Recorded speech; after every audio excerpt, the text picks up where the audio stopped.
Imam Hanafi pun namanya ada Abu Yusuf yang tidak mensunahkan. Ada murid Imam Hanafi. Tadi kan Imam Hanafi dan Imam Maliki tak sunnah. Tapi ada muridnya Imam Hanafi yang mensunahkan, namanya Abu Yusuf. Jadi dalam muridnya madhab yang tidak mensunahkan sujud syukur ini ada yang mensunahkan. Jadi apa maknanya Pak Ustadz? Sujud syukur adalah sunnah khilafiyah. Sekarang kan lagi ngetren tentang khilafiyah masalah musik. Kalau musik haram, ibu berapa kali pakai TikTok? Apalagi Ustadz Nuruddin. Kita ceduk kok. Full musik guys. Kalau kita itu tak, karena ini masalah khilafiyah. Karena musik ini berbentuk alat yang ditabuh. Hadlah, apalagi yang seng. Berapa banyak ibu masuk neraka gara-gara itu? Maka kita pentingnya mengaji kepada orang-orang yang sudah. Kita tahu kan ustadz-ustadz yang meskipun kita tidak mengaji, Ustadz Adi Hidayat, Ustadz Uwas, ngapain lagi diragukan lagi? Jadi musik ini kan masalah perbedaan dengan persepsinya. Kalau ada Nabi sekarang ada hal terus senangnya luar biasa Nabi. Cuma yang musik yang haram itu ya yang itu tadi isinya cinta satu malam, ya. Sikok bagi duo ya. Apalagi sekarang tuh Bu yang sambil make up Asoka kan. Nah. Tak. Ya. Jadi kalau saya bilang, kalau kita haram musik, HP ibu kalau ada telepon musik semua. Neneng, Nokia kan. Berapa banyak dosa ibu dari dulu ya.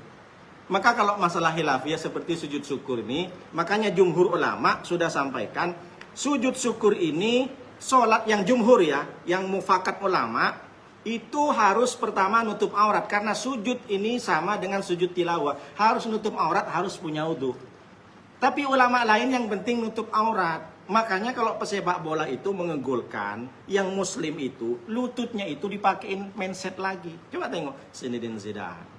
Yang muslim-muslim Mani. Ada Mani yang negro itu. Zinedine Zidane, terus Ibrahimovic, kemudian Karim Benzema. Itu kan Islam semua. Mereka itu lututnya pakai, makanya dia sujud. Jadi ada, kalau jumhur ulama, sepakat ulama semuanya memang sama dengan sholat. Harus punya wudhu, harus nutup aurat. Tapi ulama yang lain sudah mengatakan, madzhab Syafi'i juga, tidak masalah. Silakan sujud syukur, meskipun tak punya wudhu. Yang penting catatannya nutup aurat. Lalu apa Pak Ustadz disunahkan sujud syukur itu? Inda hujumi ni'matin. Ketika mendapat kenikmatan. Anak dapat juara, suami dapat rezeki banyak, suami bawa keluar rumah, bini dua. Oh bukan itu Pak Ustadz. Itu bukan nikmat Pak Ustadz. Itu laknat Pak Ustadz. Kata suami nikmat. Kata suami, kata istri beda lagi. Pak Ustadz janganlah nyerempet ke sini. Suami diangkat pangkatnya. Di sini kan disebutkan nih. Kena apanya kena Bu? Oh. Jadi di sini disebutkan bukan hanya mendapatkan nikmat seperti apa? Bijahin. Jadi dapat jabatan, ada promosi jabatan. Kalau pegawai-pegawai atau anggota polisi TNI itu kan ada promosi jabatan. Ada jenderal kehormatan, ada pangkat kehormatan, honor dan segala macam. Ya seperti contoh lah, pokoknya yang berbentuk nikmat semuanya lah. Maka ibu langsung sujud syukur, tak punya wudhu tidak masalah. Karena kalau sempat ibu masih ambil wudhu lagi, makan waktu. Sementara suami sudah, ayang sudah begini gitu kan. Aku udah, Pak masih tunggu dulu Bang, aku mau ambil wudhu dulu. Kapan? Cepet lah, yang ini udah, ini daripada berubah nanti aku. Mana tahu begitu kan. Nah, tiba-tiba pulang suami, ayang beb gitu. Rupanya abang dapat bonus. Biasa gaji 30, ini udah 130. Umroh kita bareng-bareng sama mama. Masa mau sujud syukur, tunggu aku masih kentut dulu, aku ambil wudhu dulu ya. Hilang lamun bahagia. Sementara anak sudah siap pakai video bikin reel kan. Cepet lama katanya kata anak itu. Padahal udah ini biar bagus ini kan momennya kan. Nah, lalu diiringi musik. Kita bikin romantis. Haram masuk neraka pula nanti. Bagi orang haram masuk neraka pula. Baik Ibu. Kemudian selain mendapat nikmat, wan difa'i nikmatin. Tersingkirnya bencana. Ibu naik motor, kemudian kepleset misalkan. Tapi ternyata sudahlah tidak sakit, tidak luka, tapi motor hancur. Berarti ibu kan tertolak, selamat dari bencana. Maka ibu langsung sujud syukur. Bayangkan coba kalau sudah masih repot untuk ambil wudhu. Kepleset ibu pengen sujud syukur, mana tak ada air. Jadi dia itu bersyukurnya cari dulu air sampai 1 kilometer. Kan hilang momennya, itu maksudnya. Jadi makanya ulama ada yang mengatakan tidak perlu ambil wudhu, yang penting nutup aurat. Maka sujud syukur. Apa bacaannya Pak Ustadz? Boleh pakai bacaan sujud tilawah, boleh pakai bahasa seperti bacaan sholat. Subhana rabbiyal a'la wa bihamdihi. Subhana rabbiyal a'la wa bihamdihi. Tidak bisa Pak Ustadz, diam saja. Namanya bukan sujud syukur, sujud diam. Setidaknya baca subhanallah walhamdulillah wala ilaha illallah wallahu akbar. Intinya tasbih. Tasbih itu memuji Allah. Jadi ibu boleh pakai bahasa ini, pakai bacaan ini boleh, pakai bacaan subhanallah wa bihamdihi. Kalau tak bisa minimal tasbih. Subhanallah walhamdulillah wala ilaha illallah wallahu akbar. Minimal tak usah diam, karena kalau diam namanya bukan sujud syukur, sujud diam. Jadi itu maksudnya. Yang penting tasbih itu kan memuji Allah Subhanahu wa taala.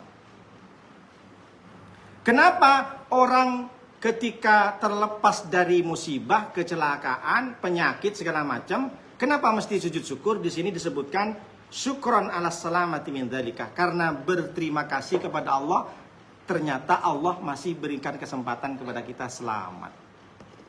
Kan banyak ibu tengok di video itu Bu ya, hampir kurang sedikit aja.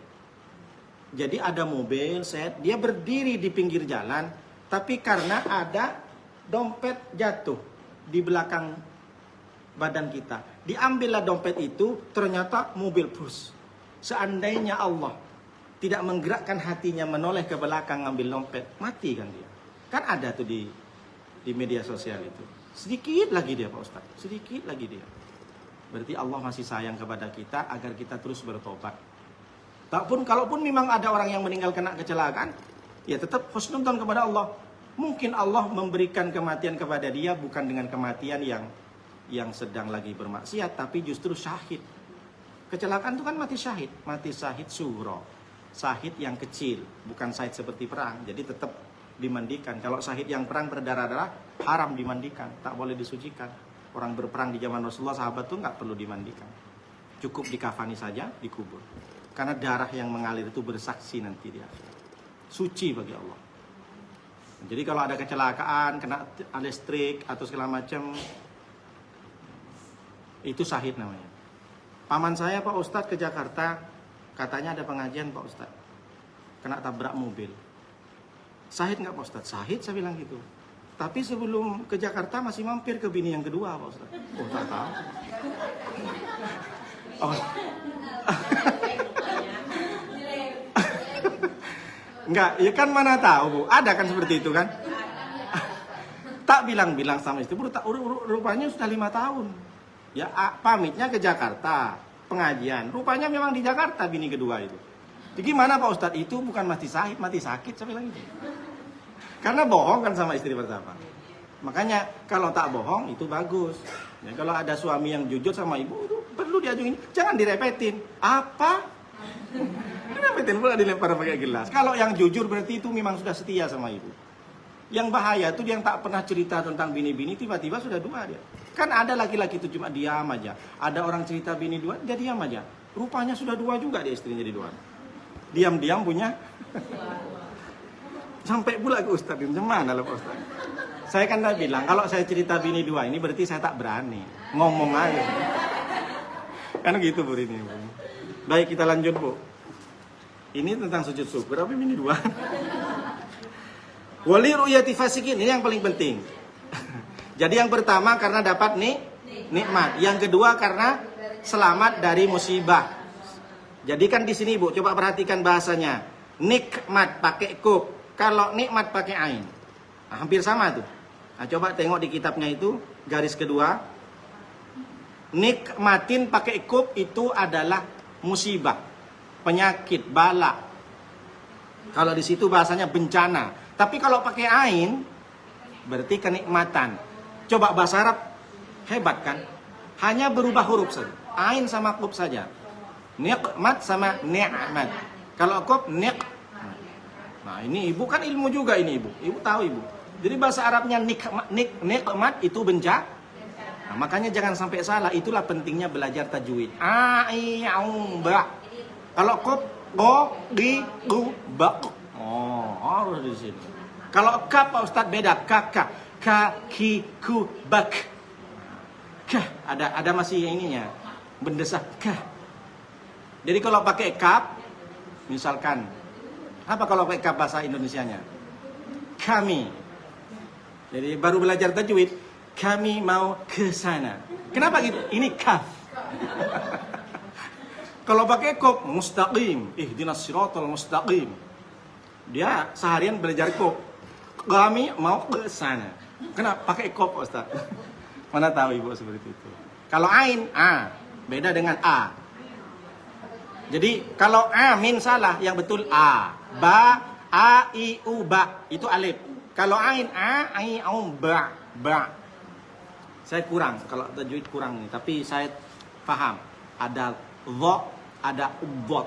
Kalau bot itu walau dol. Kalau dho, zolim. Hafil. Orang yang hafal Quran, hafil. Pondok tahfil. Itu yang benar bahasa Arab. Tapi kan orang Batam susah. Pondok tahfiz.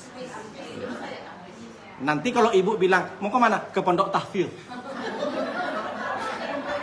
Sok kali katanya. Aku dikasih Ustadz Nuruddin katanya. Nah, Nuruddin Pakat belajar fikih kok tiba-tiba jadi tajwid. Ah, itulah Ustadz Nuruddin katanya. Mau ke mana? Ke pondok tahfil Ibu Rini. Tebel ya, Bu. Udah lanjut kita, Bu. Yang ketiga, waliyati fasikin mutadahirin, melihat orang yang berfasik, yang bermaksiat secara terang-terangan. Mohon maaf, ibu nengok orang yang mabuk-mabukan secara terang-terangan di depan umum. Maka ibu langsung sujud syukur. Tapi diam-diam. Maksudnya jangan bilang, kenapa ibu? Ibu juga sujud itu ketika nengok orang bermaksiat, minum khamar, main judi, ibu sujud karena ibu selamat dari itu. Maka tetap alasannya syukron ala salamati min dzalik. Karena kita bersyukur karena kita selamat tidak terjerumus itu. Tapi jangan mengolok-olok, cukup diri sendiri. Nah, ini ibu tahu karena ngaji. Jadi sujud syukur bukan cuma nikmat saja, bukan karena selamat dari bahaya, tapi karena nengok orang lain fasik. Fasik ini ibu lebih jahat daripada orang bermaksiat. Tahu dia hukumnya judi haram, main slot, tapi dilakukan itu fasik. Makanya setelah haji kita itu faman farada fihinal hajja fala rafasa wala fusuk. Orang yang berhasil hajinya fala rafasa, pulang ke Indonesia dia tidak melakukan sesuatu perbuatan yang mengarah ke zina, maksiat zina, maksiat nengok aurat. Yang kedua, wala fusukoh, dia tidak fasik. Fasik itu dia tahu haram tapi tetap dilakukan. Tahu makanan ini haram tapi dimakan. Tahu barang ini milik orang lain diambil sama kita, dicuri, ditilep. Ini fasik namanya. Ada munafik, ada fasik. Kalau munafik kan ketika dikasih kepercayaan berkhianat, sudah tahu lah munafik. Lain di mulut, lain di hati. Mukanya muka dua. Tahu lah kan munafik cemana. Muka dua Pak Ustadz, di depan saya manis-manis Pak Ustadz. Di belakang Pak Ustadz. Habis saya Pak Ustadz dijelek-jelekin. Sampai muntah-muntah dia jelekin saya Pak Ustadz. Misalkan ada seperti itu. Paham ya Bu ya? Ketika nengok orang fasik, maksudnya nengok orang fasik berarti nengok orang Islam. Fasik ini orang Islam. Kalau orang bukan Islam melakukan kejahatan tidak masalah, bukan urusan kita. Tapi kalau kita nengok orang Islam berbuat jahat, berbuat maksiat, maka kita diam-diam langsung sujud syukur. Subhanallah walhamdulillah wala ilaha illallah Allahu akbar. Apa alasannya? Syukron ala salamati. Ya Allah, Engkau selamatkan saya dari perbuatan khamar itu. Engkau selamatkan saya tidak terjerumus kepada judi itu. Paham? Di sini dijelaskan mutadzahirin, yang terang-terangan, bukan diam-diam. Berarti nampak di depan kita. Contoh misalkan di komplek itu mabuk-mabukan padahal orang Islam, di Fasum misalkan, betul? Meskipun tak mabuk, dia minum minuman-minuman yang haram, khamar, judi misalkan. Terang-terangan judi. Palak 10, palak 5. Padahal lagi baru datang haji sama umroh. Enggak ada takut-takutnya sama Allah. Wa yudhiruha lil mutadhahiri aw ru'yati mubtalan.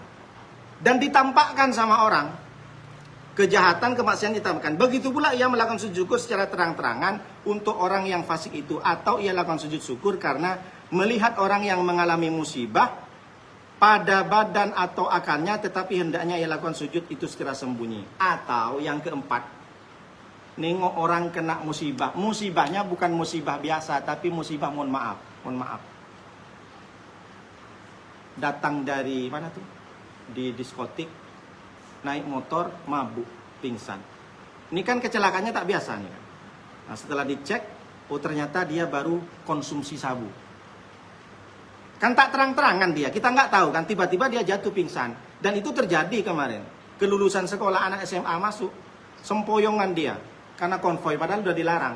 Pengumuman kelulusan SMA SMK itu udah dijelaskan, kemarin saya sampaikan juga ke anak saya, saya wali kelas itu, diumumkan pas maghrib agar mengantisipasi anak-anak tidak konvoy.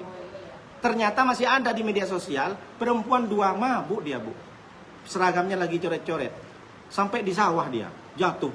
Motornya tergeletak, ditemukan subuh-subuh sama orang petani. Coba bayangkan. Nah, kalau kita nengok orang nih dapat musibah, tapi musibahnya agak lain memang. Agak lain. Musik lagi, Pak. Agak lain. Dia bukan tidur biasa, dia pingsan, ternyata bau alkohol. Maka kita langsung sujud syukur. Ternyata anak kita selamat dari ini.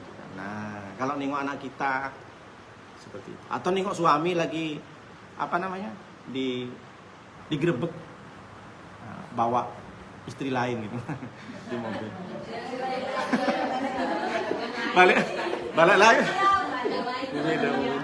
Balik lagi ke situ Pak Ustadz nih memang.